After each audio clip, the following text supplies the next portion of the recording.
শ্রীনগর সরকারি কলেজের একাদশ দ্বাদশ শ্রেণীতে অধ্যয়নরত ছাত্রছাত্রীরা কেমন আছো তোমরা? আমি রেশমা আক্তার, প্রভাষক হিসাব বিজ্ঞান, শ্রীনগর সরকারি কলেজ, মুন্সিগঞ্জ। তোমাদের পরীক্ষা এবং শীতকালীন অবকাশের পূর্বে তোমাদের সাথে আমার কিছু অনলাইন ক্লাস অনুষ্ঠিত হয়েছিল। তারই ধারাবাহিকতায় প্রায় 1 মাস পরে আজকে তোমাদের সাথে আমার পুনরায় অনলাইন ক্লাস।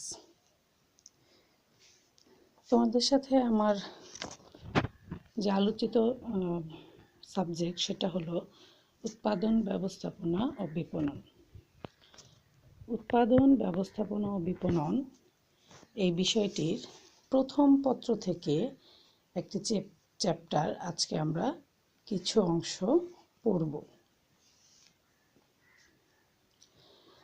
আমরা আজকে উৎপাদন ব্যবস্থাপনা ও বিপণন প্রথম পত্রে উৎপাদন ব্যবস্থাপনা নামের যেই চ্যাপ্টারটি আছে সেটা থেকে 3টা টপিক পড়ব এখন আমরা।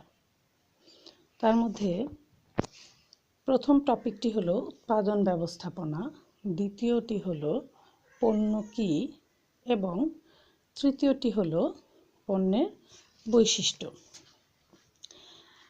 তাহলে চলো আমরা দেখি উৎপাদন ব্যবস্থাপনা কী।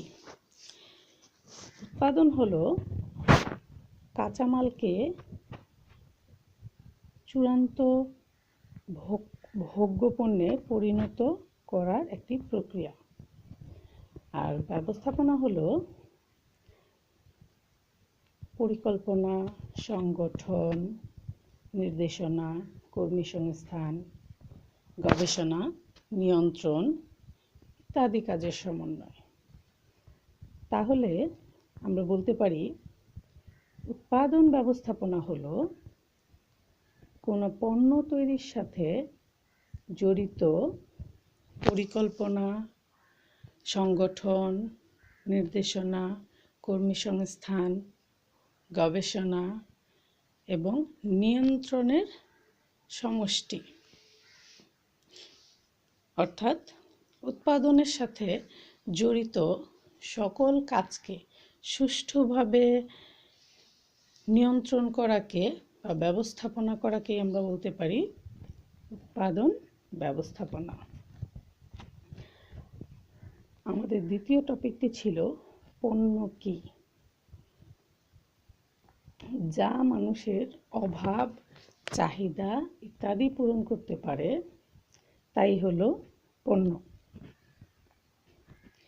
অর্থাৎ বস্তুগত এমন কিছু জিনিস যা থেকে মানুষ নিজের চাহিদা পূরণ করতে পারে, যাকে ধরা বা ছোঁয়া যায়, যার স্বাদ বা গন্ধ আছে এবং একটি বিনিময় মূল্য আছে এবং এই ক্রয় বিক্রয়ের মাধ্যমে যার মালিকানা হস্তান্তরিত হয়।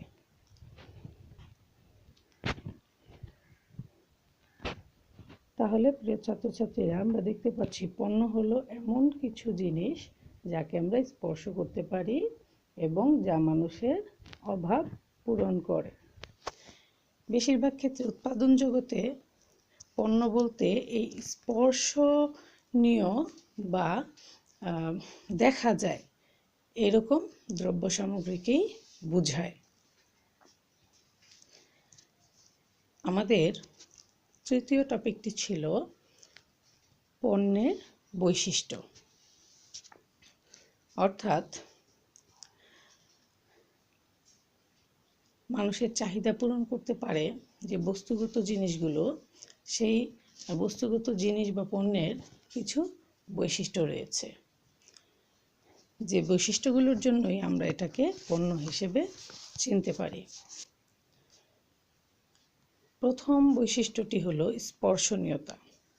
আমরা পণ্য কী সেটা পড়তে গিয়ে দেখলাম যে এই পণ্যকে আমরা স্পর্শ করতে পারবো।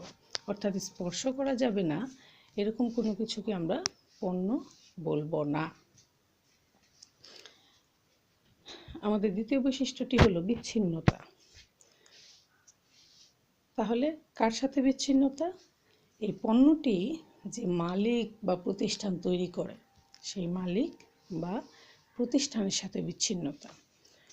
পণ্যটি যখন ভোগের উদ্দেশ্যে বাজারজাত করা হয় তখন সেটি মালিক বা প্রতিষ্ঠান থেকে বিচ্ছিন্ন করা সম্ভব বা বিচ্ছিন্ন হয়ে যায়। আমাদের পরবর্তী বৈশিষ্ট্যটি হলো ক্রয়ের পূর্বে পরীক্ষা। পণ্যের ক্ষেত্রে যে ক্রেতা পণ্য ক্রয় করবে সে পরীক্ষা নিরীক্ষা করে দেখতে পারে। পছন্দ হলে পণ্যটি ক্রয় করে, পছন্দ না হলে সে ক্রয় নাও করতে পারে। আমাদের পরবর্তী বৈশিষ্ট্যটি হলো সংরক্ষণ। ভোক্তারা পণ্যটি ক্রয় করে সংরক্ষণ করতে পারে অথবা যে উৎপাদন করেছে সে নিজেই বিক্রয়ের পূর্বে নিজস্ব গুদামে অথবা ভাড়াকৃত গুদামে সংরক্ষণ করতে পারে। এতে করে যেটা হয়, পণ্যটিকে সংরক্ষণ করে এক মৌসুমের পণ্য অন্য মৌসুমে বা এক বছরের পণ্য অন্য বছর ব্যবহার করতে পারে। আমাদের পরবর্তী বৈশিষ্ট্যটি হলো স্বাদ, গন্ধ ও ওজন। পণ্যের যারা ক্রেতা আছে তারা স্বাদ, গন্ধ এবং ওজনের ভিত্তিতে পণ্য ক্রয় করতে পারে। সে স্বাদে ভালো হলেই শুধু সেই পণ্যটি নেয়, গন্ধটি তার পছন্দের তালিকায় পড়লেই নেয় এবং ওজন যদি ঠিক থাকে, ওজনের কমতি হলে সে পণ্যটি নাও ক্রয় করতে পারে। পণ্যের পরবর্তী বৈশিষ্ট্যটি হলো বণ্টন প্রণালী। আমরা জানি একটি পণ্য উৎপাদকের কাছ থেকে মালিকের ভোক্তার হাতে পৌঁছাতে অনেক হাত বদল হয় এবং এই হাতগুলো বদল হওয়া একটা দীর্ঘ প্রক্রিয়া। কাজেই এই ভোগ্য পণ্যের বণ্টন প্রণালী ব্যাপক। এই বণ্টন প্রণালীর মধ্যে থাকতে পারে মালিক, মধ্যস্থ ব্যবসায়ী, পাইকারি ব্যবসায়ী, খুচরা ব্যবসায়ী, মালিকের এজেন্ট এবং একদম সর্বশেষ পর্যায়ে থাকে ভোক্তা। পণ্যের পরবর্তী বৈশিষ্ট্যটি হলো মান নিয়ন্ত্রণ। আমরা জানি পুরাতন প্রতিষ্ঠান হোক অথবা নতুন প্রতিষ্ঠান হোক, পণ্যের মান ভালো না হলে সেটা বাজারে চলে না। কাজেই প্রত্যেকটা প্রতিষ্ঠানকে প্রতিনিয়ত পণ্যের মান নিয়ে গবেষণা চালাতে হয় এবং এই জন্য তাদেরকে তাদের প্রতিষ্ঠান থেকে প্রতিনিধিরা প্রতিনিয়ত বাজারে বিচরণ করে এবং পণ্যের উপরে দোকানদার, ব্যবসায়ী বা ভোক্তাদের যে প্রতিক্রিয়া সেটা সংগ্রহ করে এবং সেই প্রতিক্রিয়ার উপর ভিত্তি করেই পণ্যের মানে যেন কোনো ঘাটতি না হয় সে বিষয়টা তারা নিশ্চিত করে এবং প্রতিনিয়ত ভালো মানের পণ্য বাজারজাতকরণের চেষ্টা করে। কাজেই এই মান নিয়ন্ত্রণটাও পণ্যের একটি উল্লেখযোগ্য বৈশিষ্ট্য।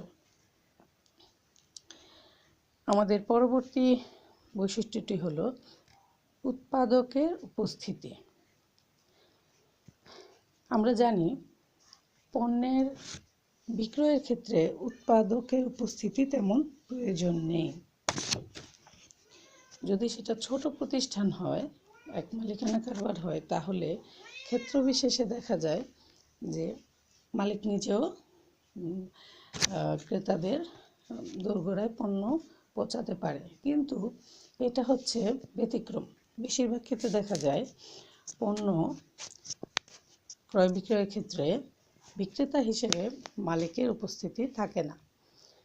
তার প্রতিনিধি এবং বিভিন্ন হাত বদলের মাধ্যমে সর্বশেষ খুচরা ব্যবসায়ীর মাধ্যমে পণ্যটি ক্রেতার হাতে গিয়ে পৌঁছায়। কাজেই এখানে উৎপাদক বা মালিকের উপস্থিতি কোনোই প্রয়োজন নেই। আমাদের পরবর্তী বৈশিষ্ট্যটি হলো, এবং এটি বাজার বিস্তৃতি। আমরা জানি ভোগ্যপণ্যের বাজার অনেক বিস্তৃত। একটি দেশের এক জেলায় কোনো একটি পণ্য উৎপাদন হলে সেটা ওই দেশের অন্যান্য সকল জেলায় আনাচে কানাচে পৌঁছে যায় বন্টন প্রণালীর মাধ্যমে। হাত বদল হতে হতে সেটা দেশের প্রত্যেকটা জায়গায় পাওয়া যায় সে পণ্যগুলো। শুধু তাই নয়, বর্তমানে এক দেশের পণ্যদ্রব্য অন্য দেশেও চলে যায় রপ্তানি বাণিজ্যের মাধ্যমে। এই জন্য আমরা দেখতে পাই যে আমাদের বাংলাদেশে উৎপাদিত বিভিন্ন পণ্য বিভিন্ন দেশে রপ্তানি হয়, এবং আমরা দেশে থেকে বিদেশের অনেক পণ্য ভোগ করতে পারি বা ব্যবহার করতে পারি। তো এই ছিল আমাদের পণ্যের বৈশিষ্ট্য। কাজেই যখনই আমরা কোনো পণ্য নিয়ে ভাবব, তখনই আমাদেরকে এই বৈশিষ্ট্যগুলোর কথা মাথায় রাখতে হবে। সেটা হোক মালিক পক্ষ অথবা হোক ক্রেতা। মালিক পক্ষকে এই বৈশিষ্ট্যগুলো মাথায় রাখতে হয়। এই বৈশিষ্ট্যগুলো পণ্যের ক্ষেত্রে প্রয়োগ করতে হয়, কারণ এই বিষয়গুলো মাথায় না রাখলে বা এই বৈশিষ্ট্যগুলো পণ্যের ক্ষেত্রে উপস্থিত না থাকলে সে পণ্যটা বাজারে সবসময় নাও চলতে পারে। আর একজন ক্রেতা এই বৈশিষ্ট্যগুলোর মধ্যে কিছু বৈশিষ্ট্য তার মাথায় রেখে তারপরে তাকে পণ্য ক্রয় করতে হয়, যেন সে সঠিক পণ্য সঠিক দামে পেতে পারে। কাজেই প্রিয় ছাত্রছাত্রীরা, দীর্ঘ বিরতির পরে আমাদের আজকের অনলাইন ক্লাসের যে টপিকগুলো আমরা পড়লাম, উৎপাদন ব্যবস্থাপনা নামের এই চ্যাপ্টার থেকে সেই টপিকগুলো তোমরা নিজেদের মতো করে আরেকটু ভালোভাবে পড়ে নিও।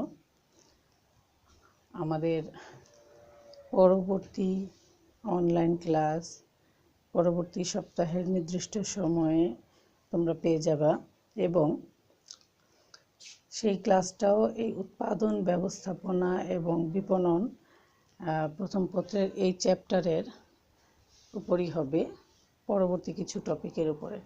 তো তোমরা সেই পরবর্তী কিছু টপিকও যেহেতু মাঝে কিছুটা সময় পাবে, সেই টপিকগুলো তোমরা একটু দেখে রাখার চেষ্টা করো। তো তোমাদের সকলের সার্বিক সুস্থতা এবং মঙ্গল কামনা করে আজকের মতো ক্লাস এখানেই শেষ করছি। ধন্যবাদ সবাইকে।